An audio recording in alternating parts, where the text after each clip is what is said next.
Selamat berjumpa kembali saudara-saudari yang mengasihi Tuhan, dikasihi Tuhan Yesus. Puji kepada Tuhan untuk hari ini.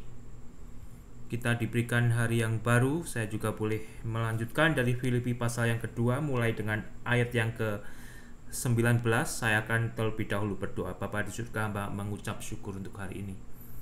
Terima kasih Tuhan, terpujilah namamu, Engkau begitu baik. Biarlah Kau berikan kami senantiasa kerinduan akan firman-Mu Bapa. Berkati, berikan berkat surgawi-Mu ketika kami juga boleh membaca, hamba juga boleh membaca, merenungkan firman-Mu, ada yang menyimak. Biarlah Kau berkati dengan berkat surgawi-Mu. Ampuni untuk segala dosa kami Bapa, dalam nama Tuhan Yesus. Hamba boleh berdoa dan mengucap syukur. Amin. Filipi pasal yang kedua, saudara, mulai dengan ayat yang ke-19. Saya akan melanjutkan, demikian bunyi firman Tuhan. Tetapi dalam Tuhan Yesus, kuharap segera mengirimkan Timotius kepadamu, supaya tenang juga hatiku oleh kabar tentang hal ikhwalmu. Karena tak ada seorang padaku yang sehati dan sepikir dengan aku, yang begitu bersungguh-sungguh memperhatikan kepentinganmu. Sebab semuanya mencari kepentingannya sendiri, bukan kepentingan Kristus Yesus. Kamu tahu bahwa kesetiaan Timotius telah teruji, dan bahwa Timotius telah menolong aku dalam pelayanan Injil, sama seperti seorang anak menolong bapaknya. Dialah yang kuharap untuk kukirimkan dengan segera sesudah jelas bagiku bagaimana jalannya perkaraku. Tetapi dalam Tuhan aku percaya bahwa aku sendiri pun akan segera datang.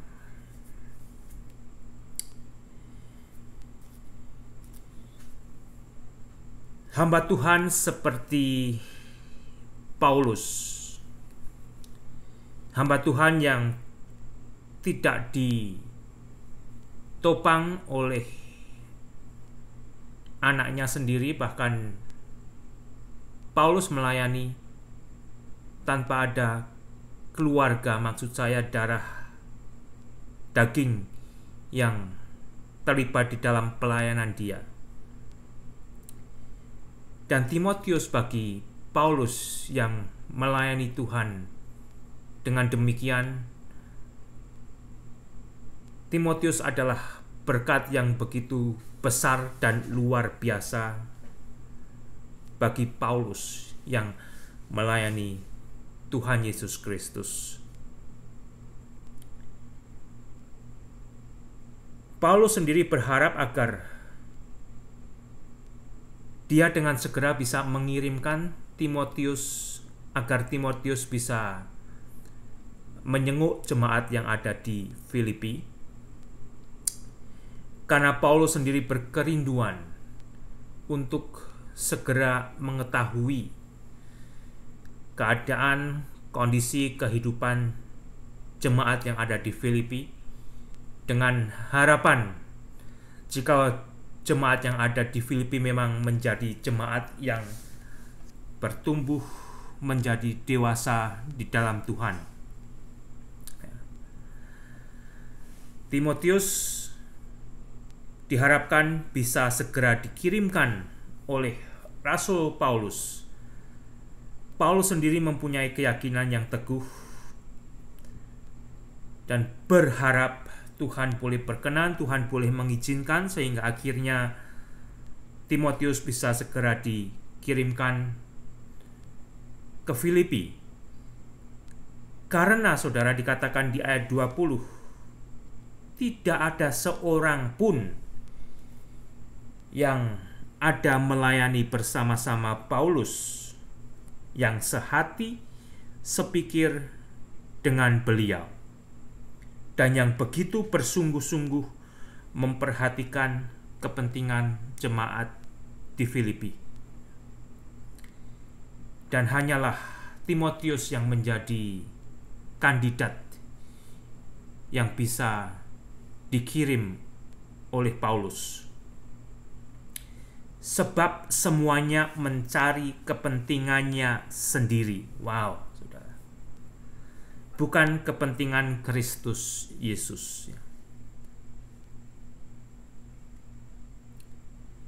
Semua mencari kepentingannya sendiri, bukan kepentingan Kristus Yesus. Kok bisa terjadi ya?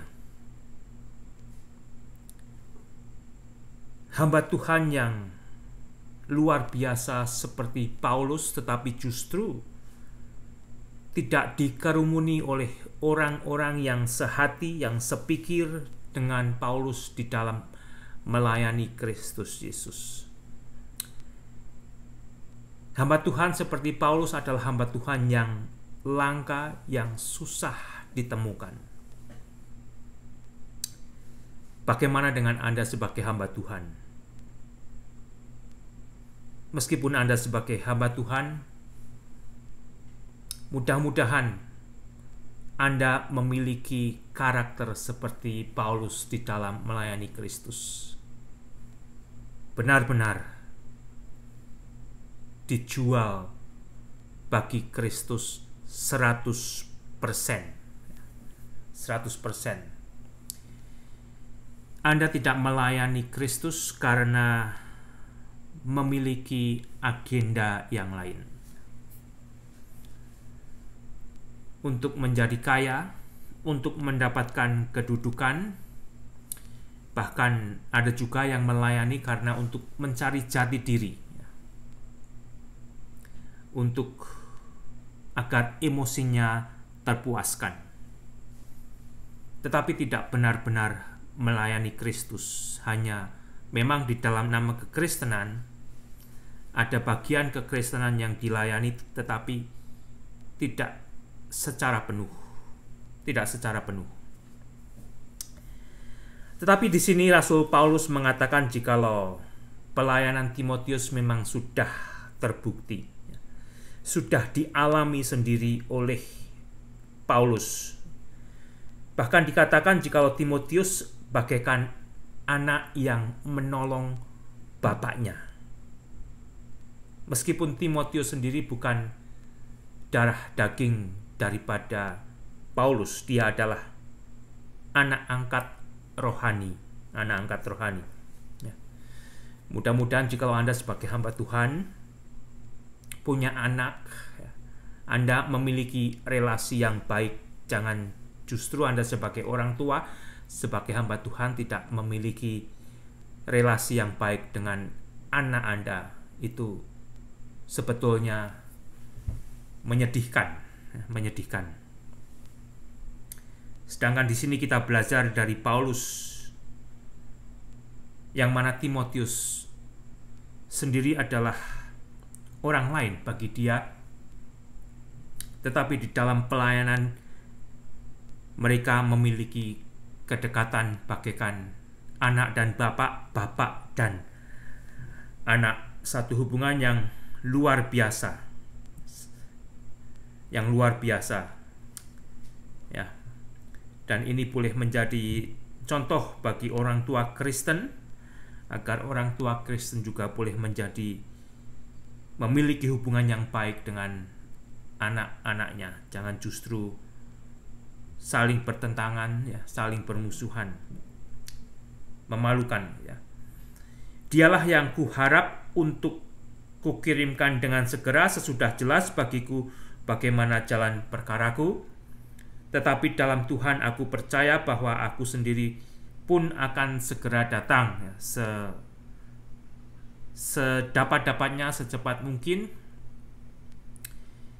Paulus ingin mengirimkan Timotius kepada jemaat di Filipi, meskipun Paulus sendiri dengan rindu dia ingin hadir di tengah-tengah jemaat di Filipi. Ayat 25, sementara itu kuanggap perlu mengirimkan Epafroditus kepadamu, yaitu saudaraku dan teman sekerja, serta teman seperjuanganku yang kamu utus untuk melayani aku dalam keperluanku. Karena ia sangat rindu kepada kamu dan susah juga hatinya sebab kamu mendengar bahwa ia sakit. Memang benar ia sakit dan nyaris mati, tetapi Allah mengasihani dia, dan bukan hanya dia saja, melainkan aku juga, supaya duka citaku jangan bertambah-tambah.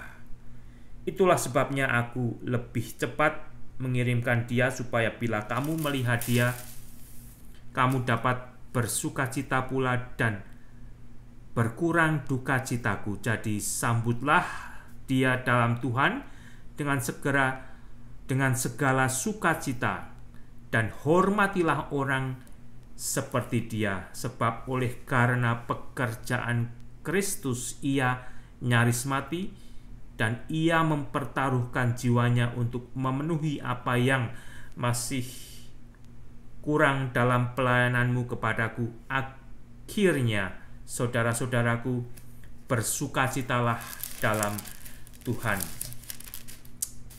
Selain Timotius, ada satu tokoh hamba Tuhan lain yang bernama Epafroditus. Dia adalah utusan dari jemaat Filipi yang diutus untuk menopang pelayanan Paulus, terutama saat itu dalam kondisi Paulus yang dipenjarakan. Epafroditus adalah hamba Tuhan, utusan dari jemaat di Filipi yang juga benar-benar mencintai melayani Tuhan Yesus Kristus dengan menopang pelayanan Rasul Paulus. Bahkan dikatakan dia hampir mati karena dia melayani Kristus. Dia sakit. Tetapi Tuhan berkenan menyembuhkan Epafroditus sehingga Paulus pun terhibur. Seandainya Epafroditus akhirnya mati setelah berada bersama Paulus, itu akan membuat Paulus begitu sedih. Tetapi Paulus sendiri mengatakan dia dihibur oleh Tuhan karena Epafroditus tidak mati, tetapi akan segera dikirimkan balik kepada jemaat di Filipi agar dia sendiri juga boleh bertemu keluarganya. Bersama-sama jemaat di Filipi dia terhibur, jemaat di Filipi juga terhibur, Paulus pun juga terhibur, dan mereka semua boleh mengalami sukacita melayani Kristus bersama. Itulah saudara, sebetulnya ada satu tantangan, ada satu rintangan yang terkadang sangat sulit. Tetapi di dalam Tuhan ada sukacita pelayanan. Dan jikalau Anda hamba Tuhan, jadilah hamba Tuhan yang memang benar-benar mau melayani Kristus Yesus dengan sungguh. Karena sebagai hamba Tuhan kita mudah terkontaminasi dengan hal-hal yang lain, yang merusak kemurnian pelayanan.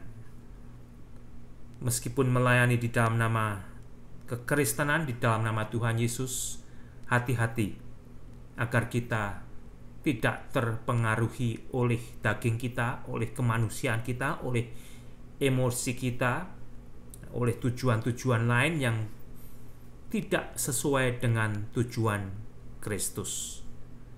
Demikian juga kalau Anda berada di posisi seperti Timotius ataupun Epafroditus, Anda adalah hamba-hamba Tuhan yang sangat berharga bagi jemaat Tuhan.